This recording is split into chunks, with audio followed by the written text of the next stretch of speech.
किशनपुर गांव में जग्गू अपनी पत्नी कोमल के साथ रहा करता था।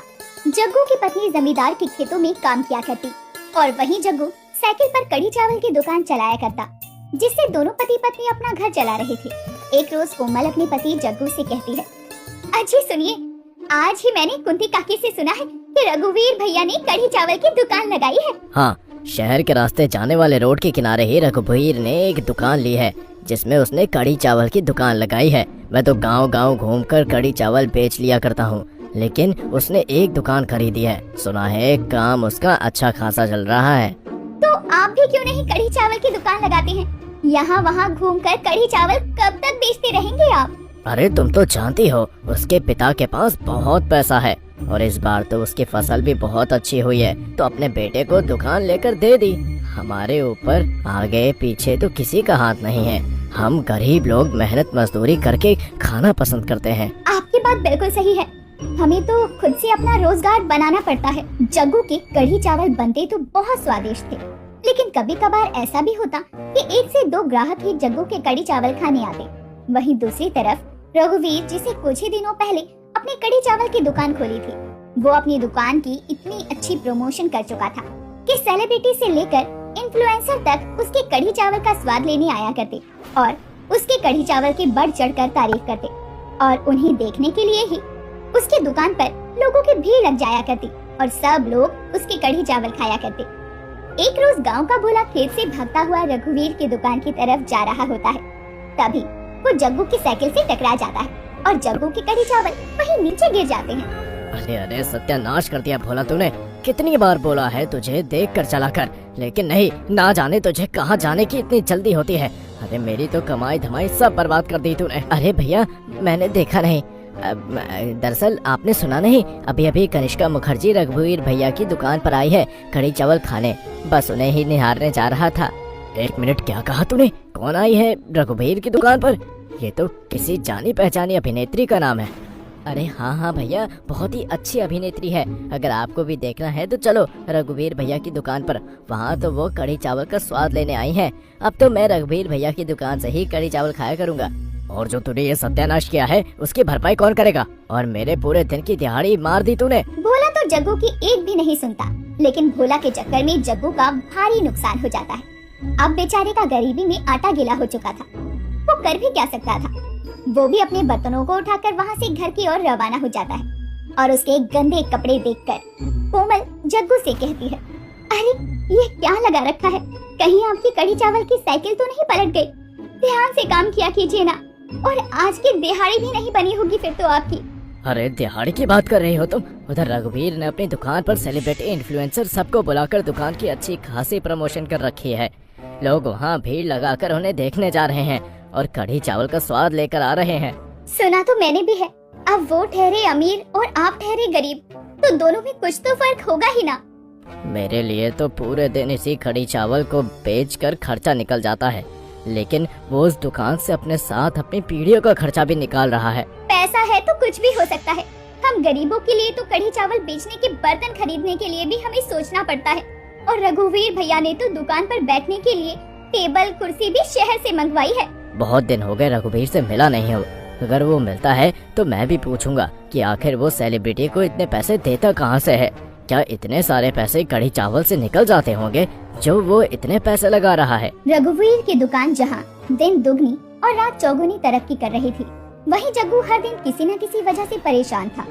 अब अगले ही दिन जैसे ही जग्गू कढ़ी चावल लादे अपनी साइकिल लेकर फिर से निकलता है, उसकी साइकिल का पिछला टायर ही पंचर हो जाता है, जैसे उसकी किस्मत की कोई पनौती ही लगी हो। ये देखकर जग्गू अब अपना सर पीट लेता है। अरे मेरी तो किस्मत ही खराब है। कल भोले ने कढ़ी चावल की साइकिल पलट दी और आज साइकिल का टायर पंचर हो गया। ना जाने किसकी बुरी नजर लग गई है मेरे छोटे से धंधे में। लेकिन बेचारा जग्गू कर भी क्या सकता था? उसके धंधे का समय हो चुका था। वो भी उस पंचर लगी साइकिल के साथ ही अपने काम पर निकल पड़ता है। दूसरी तरफ कोमल ये सब देखकर बहुत परेशान हो रही थी। तभी उसके पास उसकी पड़ोसन कुंती का आना होता है। अरे कोमल बहू, इतनी परेशान क्यों लग रही है? सब ठीक तो है ना? और जग्गू की तबीयत कैसी है? सब ठीक है काकी, लेकिन काम कुछ अच्छा नहीं चल रहा। समझ में नहीं आ रहा कि आगे 2 वक्त की रोटी के लिए भी कैसे गुजारा होगा।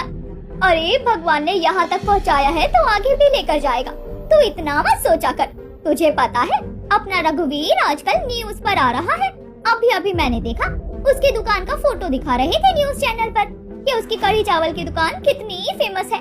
पर मुझे तो लगता है कि उससे अच्छे कढ़ी चावल तो जग्गू बनाता है। हाँ, ये बात तो है काकी। आप तो जानती हैं कि ऊंची दुकान हो तो फीके पकवान का भी नाम हो जाता है। कुछ ऐसा ही हाल हो रहा है। पर ये आप क्या बातें कर रही हो? उनकी दुकान का इश्तेहार टीवी पर दिखाया जा रहा है। अगर आपकी बात में थोड़ी भी सच्चाई है फिर तो मेरी पति की साइकिल पर चलने वाली दुकान भी बिल्कुल साफ हो जाएगी। अरे तू जानती है उसके बाप के पास में कितना पैसा है। भर भर कर पैसा लगा रहे हैं वो विज्ञापनों पर। काकी, आप तो जानती हैं कि इस काम से हमारी रोटी का जुगाड़ हो पाता है। उसमें ही हम खुशी खुशी अपना जीवन बिताते हैं। अब हम क्या कर सकते हैं, भगवान की जैसी मर्जी। इधर साइकिल पर कढ़ी चावल लेकर निकला जग्गू घूम घूम कर लोगों को आवाज लगा रहा होता है। गरम गरम कढ़ी चावल ले लो, पकोड़े के साथ गरम गरम कढ़ी चावल ले लो।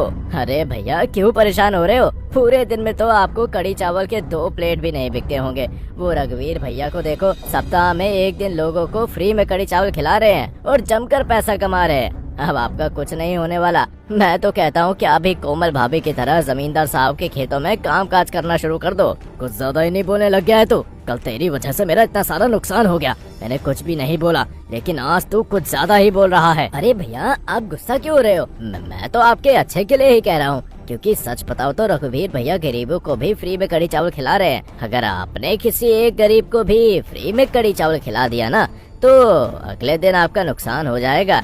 बोला की बात जग्गू के दिल पर लग जाती है और ये बात सच भी थी। 1-2 दिन और कढ़ी चावल लेकर ही जग्गू ऐसे ही साइकिल पर घूमता है, लेकिन उसे कोई फायदा नहीं होता।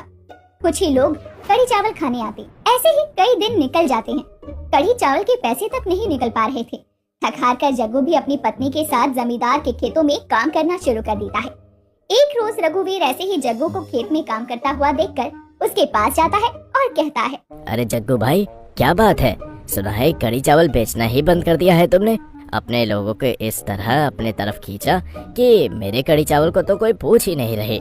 मैंने सोचा अब क्या किया जाए, खेतों में काम करके ही गुजारा कर लूंगा। देख जग्गू, 100 बात की एक बात, तू हमेशा से गरीब का गरीब ही रहेगा, क्योंकि तूने कभी भी अपने दुकान को आगे बढ़ाने के बारे में नहीं सोचा। तूने ये सोचा कि आज इन कढ़ी चावल को बेचकर पूरे दिन की दिहाड़ी निकाल लूंगा। ना तूने उस कढ़ी चावल का टेस्ट बदला, ना तूने कढ़ी चावल की बड़ी सी दुकान लगाने की सोची। ये बात तो आप 100% सच कह रहे हो रघुवीर भाई, लेकिन मैं गरीब बंदा कर भी क्या सकता था। सच बात तो ये है कि पूरे दिन की दिहाड़ी निकल जाए, घर में राशन आ जाए, मैं इसी से खुश हो जाया करता था। तभी तो तुझसे गलती हुई और तेरे कढ़ी चावल का बिजनेस नहीं चल पाया। और मुझे देख, मैंने 1-2 बार सेलिब्रिटी इन्फ्लुएंसर्स बुलाए, लोगों को फ्री में खाना खिलाया, बस इससे ही मेरी दुकान को तरक्की मिल गई और भगवान की दुआ से सब अच्छा चल रहा है। चलो अच्छा है रघुवीर भैया, आपकी दुकान अच्छी चले और क्या चाहिए। बस मेरी हिम्मत ने मेरा साथ नहीं दिया और मैंने भी कढ़ी चावल बेचना छोड़ दिया। चल कोई बात नहीं जग्गू, पर मैंने सुना है कि तूने कढ़ी चावल ही बेचना छोड़ दिया, तो मैंने भी सोचा आखिर ऐसा क्यों किया तूने। चल मैं तो बस ये कहने आया था, कल से मेरी दुकान पर आ जाना। मुझे अपने दुकान पर काम करने के लिए लोगों की जरूरत थी।